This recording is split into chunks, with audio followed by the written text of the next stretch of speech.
विश्व हिंदू परिषद आणि बजरंग दलाच्या कार्यकर्त्यांकडनं मुंबई पोलिसांच्या विरोधात जे आहे ते आंदोलन चर्चगेट स्टेशनच्या बाहेर होताना पाहायला मिळत आहेत।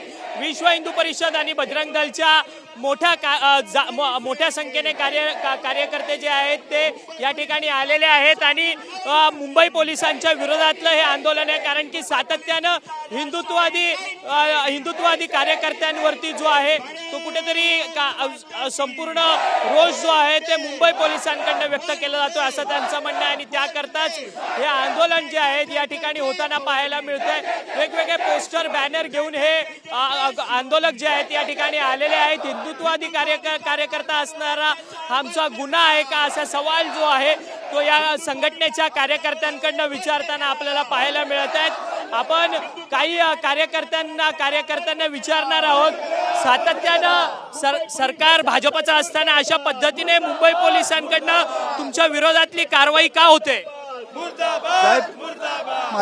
मला वरिष्ठांनी आदेश दिला नाही तर मी बोललो असतो। अजून मला बोलायचं नाहीये, वरिष्ठांनी बोलले तर बोलणार मी तुम्हाला।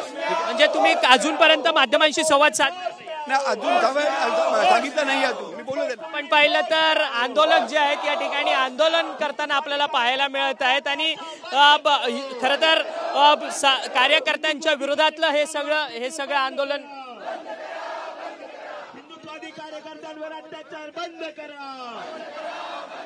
मुंबई पुलिस की तानाशाही नहीं चलेगी, नहीं चलेगी, नहीं चलेगी। मुंबई पुलिस की तानाशाही नहीं चलेगी, नहीं चलेगी, नहीं चलेगी। मुंबई पुलिस की तानाशाही नहीं चलेगी, नहीं चलेगी, नहीं चलेगी। मुंबई पुलिस प्रशासन मुर्दाबाद, मुर्दाबाद, मुर्दाबाद। मुंबई पुलिस प्रशासन मुर्दाबाद, मुर्दाबाद, मुर्दाबाद। लाईव्ह में तुम्ही थांबा बोलतात चांगलं नाही ना।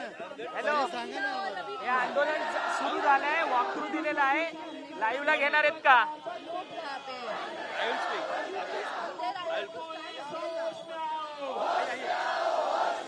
मुंबई पुलिस होश में आओ, होश में आओ, होश में आओ। मुंबई पुलिस होश में आओ, होश में आओ, होश में आओ। हिंदुत्ववादी कार्यकर्ते आपण पाहतोय की बजरंग दलच्या आणि विश्व हिंदू परिषदच्या कार्यकर्त्यांकडनं हे सगळं आंदोलन जे आहे चर्चगेट स्टेशनच्या परिसरामध्ये या ठिकाणी होताना पाहायला मिळत आहेत। मोठ्या संख्येने विश्व हिंदू परिषद आणि बजरंग दलचे कार्यकर्ते जे आहेत या ठिकाणी आलेले आहेत आणि आपण या इथच्या कार्यकर्त्यांशी आपण बोलणार आहोत की नक्की काय यांचं म्हणणं आहे। म्हणून आंदोलन तरी तुम्ही करता आहात, आंदोलन तुमचं म्हणजे भाजपचं सरकार असताना पोलिसांच्या विरोधातलं आंदोलन ही करण्याची वेळ काय येते?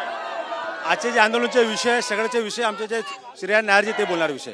खरं तर आपण पाहिलं की कार्यकर्ते जे आहेत आंदोलन करताना पाहायला मिळतात, मात्र नेतृत्व आणि बोलणारी माणसं वेगळे, माध्यमांशी संवाद साधणारी माणसं वेगळी आहेत आणि मोठ्या संख्येने महिला देखील या ठिकाणी आंदोलन करताना आपल्याला पाहायला मिळत आहेत। स्पेशल CP हाय हायच्या घोषणा ज्या आहेत या सगळ्या कार्यकर्त्यांकडनं या ठिकाणी देताना पाहायला मिळत आहेत। काही आंदोलकांनी तर आपल्या हातामध्ये जे आहेत बेड्या घातलेल्या आपल्याला पाहायला मिळत आहेत। या बेड्या घालून या ठिकाणी विश्व हिंदू परिषदचा कार्यकर्ता जो आहे तो या ठिकाणी आलेला असल्याचं पाहायला मिळतंय। हातात बेड्या घातल्यात। खरं तर भाजपचं सरकार असताना आम्हाला पोलिसांकडनं जे आहेत आम्हाला संपूर्ण जी वागणूक मिळते ती अतिशय चुकीची वागणूक मिळते असं या सर्व कार्यकर्त्या, या सर्व बजरंग दल आणि विश्व हिंदू परिषदाच्या कार्यकर्त्यांचं म्हणणं आहे आणि ते आपला रोष जो आहे तो या ठिकाणी व्यक्त करताना सध्या आपल्याला पाहायला मिळत आहेत। आणि आपण पाठी पाहू शकतो की या ठिकाणी स्टेज पण आलेला आहे। आपण यांच्याशी बोलणार आहोत। एकंदरीतच काय म्हणणं आहे आपलं? हमारा कहना इतना ही है कि ये जो मोर्चा है ये मुंबई पुलिस के कुछ भ्रष्ट अधिकारी है उनके विरुद्ध में है। मुंबई पुलिस का हमेशा ही देश देव धर्म के लिए जो कार्य करता है, हमारा कार्यकर्ता संगठन का बजरंग दल का, उसके विरुद्ध मुंबई पुलिस हमेशा से ही एक अलग रवैया अपनाती है।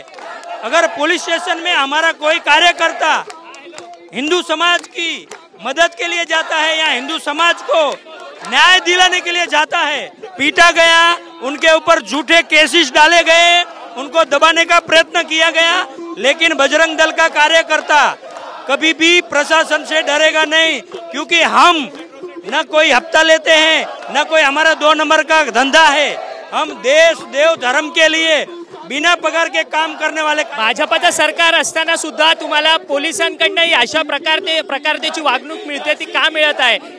बघा, ते सरकार कोणाचंही असो त्याच्याशी काही घेणं देणं नाही, पण सरकारमध्ये जे काही भ्रष्ट अधिकारी आहे त्यांच्यावर आमचं मागणी आहे की ते सस्पेंड झाले पाहिजे। पण कोण भ्रष्ट अधिकारी आहे? नाही, ले आहे ना, आता एक असलं तर नाव सांगितलं असतं। बघा, ते म्हणताय, नेहमीच म्हणताय सरकार तुम्हारी आहे, सिस्टम हमारी आहे। म्हणजे सिस्टम मध्ये त्यांचे माणसं आहे जे देशाच्या विरुद्ध आहे, धर्माच्या विरुद्ध आहे, आमच्या कार्यकर्त्याच्या विरुद्ध आहे। त्यांना काय प्रॉब्लेम आहे ते त्यांनाच माहिती, पण आम्ही समाजाचं कार्य, देशाचं कार्य, धर्माचं कार्य थांबवणार नाही, आम्ही काम करत राहणार। पोलिसांनी तुम्हाला इथं अडवलेलं आहे, आता इथे तुम्ही आहात, इथं आंदोलनाला सुरुवात झालेली आहे, तुम्ही मुंबई पोलिसांच्या आयुक्त कार्यालयापर्यंत जाणार आहात? नक्की जाणार आहे, आम्ही मुंबई आयुक्तालयापर्यंत 100% जाणार। पोलिसांनी अडवण्याचा प्रयत्न केला तर थांबणार की? पोलीसचं काम पोलीस करतील, आम्ही आमचं काम करू। तर आपण पाहिलं की विश्व हिंदू परिषदेचे कार्यकर्ते आहेत, त्यांचं म्हणणं असं आहे की पोलीस आपलं अडवण्याचं काम करतील परंतु आम्ही आमचं काम करू, असं यांचं म्हणणं आहे। मोठ्या संख्येने विश्व हिंदू परिषदेचे कार्यकर्ते या ठिकाणी जमलेले असल्याचं पाहायला मिळत आहेत, आंदोलनं होतात आहेत। आपण पाहू शकतो की पोलिसांची आणि विश्व हिंदू परिषदेच्या कार्यकर्त्यांची या ठिकाणी चर्चा होताना पाहायला मिळत आहेत। आंदोलन जे आहे ते कोणत्याही हिंसक वळणावरती घेऊन जाऊ नका, असं सातत्याने पोलिसांचं म्हणणं आहे आणि त्यानुसार पोलिसांनी विश्व हिंदू परिषदेचे कार्यकर्ते जे आहेत, त्यांचे पदाधिकारी जे आहेत, त्यांचं या ठिकाणी चर्चा होताना या ठिकाणी पाहायला मिळते। आणि दुसरीकडे आपण पाहू शकतो की मोठ्या संख्येने महिला ज्या आहेत या आंदोलनामध्ये सहभागी झालेल्या असल्याचं आपल्याला पाहायला मिळतात। आपण त्या महिलांशी बोलणार आहोत। तुम्ही कुठून आलात आणि खरं तर पोलिसांच्या विरोधात तुम्ही का आंदोलन? आम्ही मुंबईमधून, म्हणजे इथूनच आलोत मुंबईमध्ये, पण आमचे जे सिनियर आहेत ते तुम्हाला ह्याच्याबद्दल माहिती देतील, आमच्या सिनियरांशी बोलून घ्या, मी तेच सांग। खरं तर आपण पाहिलं तर कोणालाही माध्यमांशी बोलू नये असं सूचना ज्या आहेत त्या विश्व हिंदू परिषदेच्या कार्यकर्त्यांकडनं या ठिकाणी बोलताना पाहायला मिळत आहेत। आणि या ठिकाणी मोठ्या संख्येने विश्व हिंदू परिषदेचे सध्या बजरंग दलाचे कार्यकर्ते जे आहेत या ठिकाणी जमलेले असल्याचं पाहायला मिळतं। दुसरीकडे पोलिसांचा फौजफाटा जो आहे तो देखील मोठ्या प्रमाणात या ठिकाणी लावलेला असल्याचं पाहायला मिळतंय। या सगळ्या आंदोलनामध्ये कुठेही अनुचित प्रकार घडू नये याकरता मुंबई पोलीस देखील सतर्क झालेली आहे, कारण की हा संपूर्ण आंदोलन जे आहे ते चर्चगेट स्टेशन पासून ते मुंबई पोलिसांच्या आयुक्त कार्यालयापर्यंत जाणार आहेत। आंदोलक मात्र आपण मुंबई पोलिसांच्या आयुक्त कार्यालयापर्यंत जाणार या ठाम भूमिकेवरती आहे, त्यामुळे पोलीस आणि आंदोलनकर्ते यांच्यामध्ये आंदोलनात पुढे झटापट होणार आहे का हे देखील पाहणं तितकंच महत्त्वाचं ठरणार आहे। व्हिडिओ जर्नलिस्ट हरीश नेगीसह अक्षय मंकणे, TV9 मराठी, मुंबई।